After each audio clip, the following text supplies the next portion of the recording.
what you were trying to do and what happened? Yeah, I mean, I just literally saw the first replay of it. It was kind of about what I thought. I didn't honestly think I was as far out as I was, and after I just saw it back, I feel like the move I made was late with the run the two had.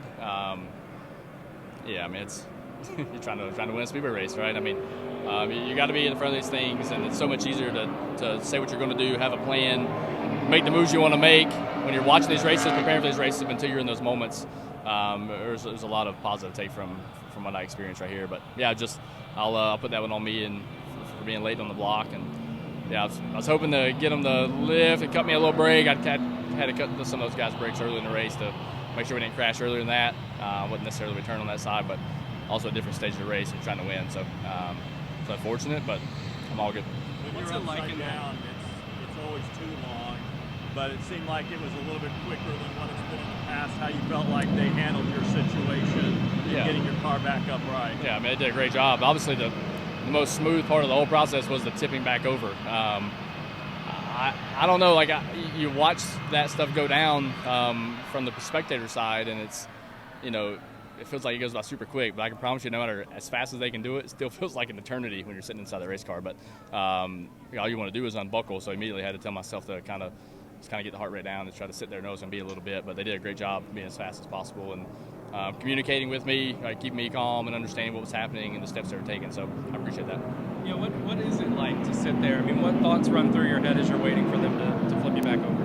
Well, the first thought is like, how long can I hang here and without passing out? Because you just never experienced that stuff, right? So, but once I got my heart rate down and whatnot, you're sitting there and they start communicating with you.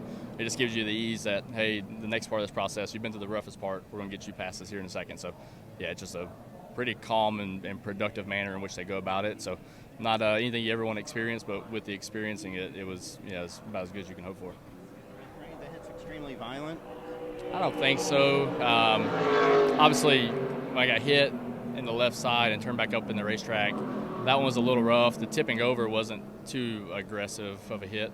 I think, I'm not really sure what transpired actually after I came off the wall upside down. I didn't know where I was at.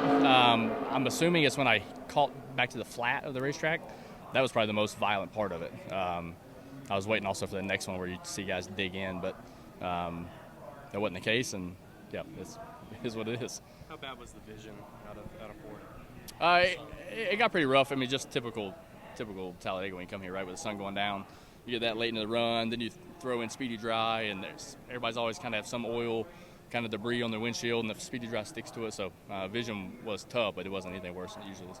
And you're okay. I know we've looked at your knee. You're on crutch, so I'm curious if you were banging it at all. Or no, good? I mean, dude, everyone at Colleague Racing has done a great job. Obviously, helped me through that process with knee injury, as well as I've wore the interior folks out at Colleague about getting me completely encapsulated, my legs in particular, and they did their job and then some. So I appreciate that.